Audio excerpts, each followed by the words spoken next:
Hi, my name is Dr. Cheryl Meyer. I'm here at my office, and I am a psychologist, and I help people navigate through their spiritual awakening, because I understand all of life is a spiritual awakening. Every moment you're getting an opportunity to wake up to a higher level of consciousness. And, if you can understand, people like Christ operated from a level of high consciousness. And I welcome people of all religions. I totally welcome you all here.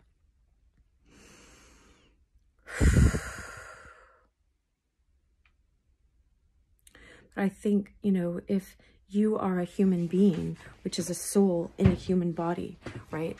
And you are operating here as like a slug, there's like a squirrel that goes outside all the time and runs back and forth.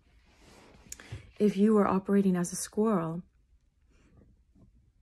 or as a slug, then you'd be operating with a lower level of consciousness than what you are. And so you are like these angels I have, I have angels in the background, and I have Van Gogh paintings over there. And so it's like, oh, and my eye, see, I trust my intuition. My eye took me to my locked file cabinet, and it's like that. It's like all of your, there's a song by Steel Pulse that's coming to mind that they say, mystical powers to you unfold. Seek ye the half that's never been told.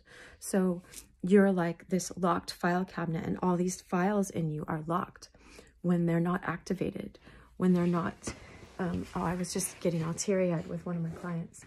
Excuse me. Oh, I have this picture of that couple right there. I love them. And of the Narnia book. Anyway, so why do you want to live your life locked up like a file cabinet? All your ability to operate at highest level of consciousness. Now, the highest level of consciousness will also give you freedom. And so people like Christ, when he went into the temple, and they didn't understand him. He got misunderstood all the time. But he went into the temple and he read this scroll from Isaiah that said, I have come to set the captives free.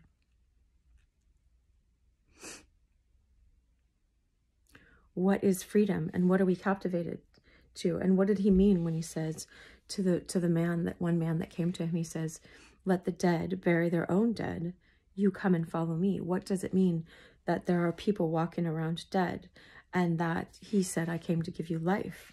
And so life, let's look at that as higher consciousness, regardless whatever religion you are, is if God is love, if divine love is love, and everything was made out of that love, then it makes sense that if we align with that love and we're more in frequency with the highest love, then we're going to be the most free and the highest level of consciousness. And we're going to see things from a higher perspective. Like if you had a problem and you're looking at it right here, Einstein spoke a lot about that. He said, you can't solve a problem with the same energy that created it. So imagine you're on the first floor and your problem is on the first floor, right? But if you could lay your problem down on the grass and get up to the third floor, and let's say that's the roof of the building and you're looking out, you see your problem from a different perspective. And it gives you a higher answer. Now, this is like that other movie where they were talking about Divergent. They don't like the people that are divergent, because you see things from a level higher than normal people who are only operating, looking right here on the one-dimensional level. And so I had a friend visiting here from Canada, right? And she was asking, oh, I didn't know any of this. She's young. I didn't know any of this stuff about Bob Marley. I'm like, yeah, Bob Marley was a mystic, and he saw things from a higher level. And he got these two politicians that were probably in egotism, in battles, because egotism just keeps us on this one level of form and of personality and of powers of this world. So it's on an earthly plane. And he could see easily from the way he was looking at it how they could have peace between them. But I don't think that they could actually see it. And so he brought these two together in this one concert, and you can like look it up and watch what was happening. But he got shot at, you know, and possibly killed later, Bob Marley. I won't go into all the theories about that, but I read a lot about it at the time, because he was also converting to Orthodox Christianity. So he had converted before he died. But the Rastafari, I don't want people to know that either, because he was a big spokesperson for that. And there's so much in Rastafari, you know. But I think he converted, it was Ethiopian Orthodox at the end, Christianity. And so before he died, he was baptized into it, and he died that way, as far as what I can understand. But regardless of that, it doesn't mean that everybody has to have this. That's not my place to tell people what religion they ought to have. I can just say that already before, Bob Marley was seeing things from a higher level of consciousness. You can see that in his interviews. People ask him how much is what, you know, are you rich? He's like, well, what do you consider riches? You know, he says, you consider having a lot of things riches, you know.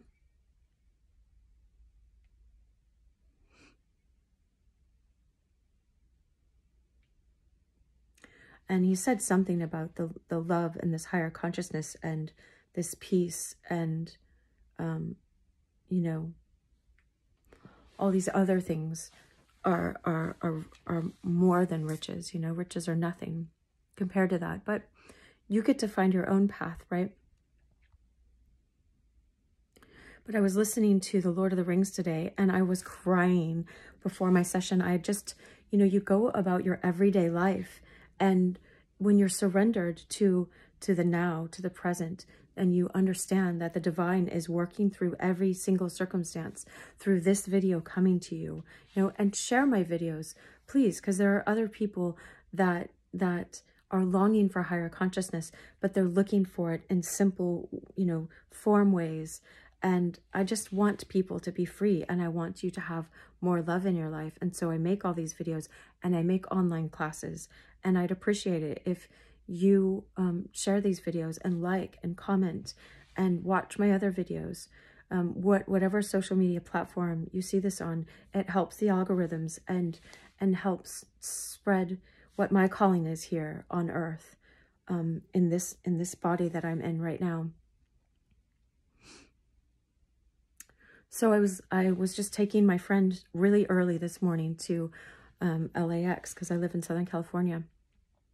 It was a long drive really early, and so on the way back, I was listening to the rest of Lord of the Rings, because I've been listening to it in this time where I've been fasting from social media.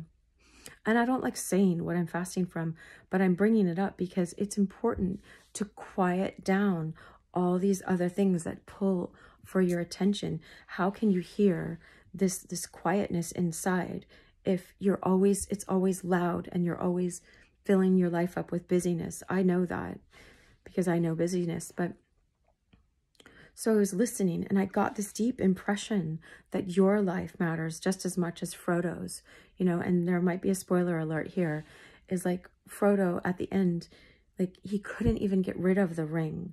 And the ring is like our personality self that we're so enamored with, and we're so caught up with building up this social personality, you know, on our profiles or wherever else.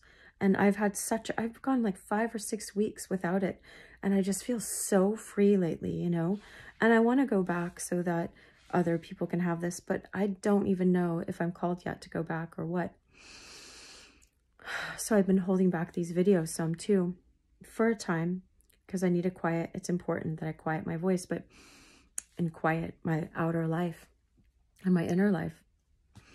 Otherwise, I have nothing of substance to give to you guys, you know, to help you get to a higher perspective, like this high thing, you know.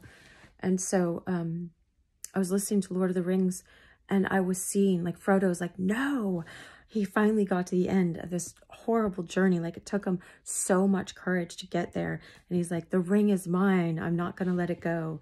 I'm here now. No, I'm not going to let it go. Once I can now destroy it. And I totally recommend reading these books. But if he knew that his friends were on the battlefield, like people that were dear to him, that had just as hard of, you know, a pathway that he had, and they're facing death to protect him and his mission, you know. Like, I heard this really strongly the other day when Empire Strikes Back was on, and Yoda was saying, you know, yes, you can go rescue Han and Leia right now in Empire Strikes Back, or else you keep training as a Jedi and help the cause for which they're fighting. That's a higher cause, you know. And so this is the same here. If Frodo could see that his friends' lives were right there in the same moment in danger, that our choices to live according to true virtue, according to true love, according to highest love, according to highest consciousness, according to stop rejecting yourself, stop believing lies that your life doesn't matter, that your change and yourself can't happen, that grace can't come and heal you wherever you feel like you're broken. Like, when you start to see that there are truly people's lives that are at stake, like, you wouldn't let someone just be shot in front of you because you didn't choose to drink this cup of cold water, you know. If someone, I don't know, like, I'm not saying, like, give in to people that are threatening you and stuff like that, but I'm just saying, like, by you choosing, let's say, not to drive 100 miles on the freeway or something, and to drive within the speed limit, that you could see how that could save someone's life, or not be texting or whatever, you know, or not be drinking and driving. People are aware of those kinds of things, you know, but you don't always know that just by choosing to be virtuous, by going, no, I could have that. Elliot Smith has a line, or he said it in an interview. I can't remember if it's in one of his songs, but I remember him saying, like, I don't take things just because I can. We all have that choice. You can take things just because you can. Or you can take the higher path, and you can, you know,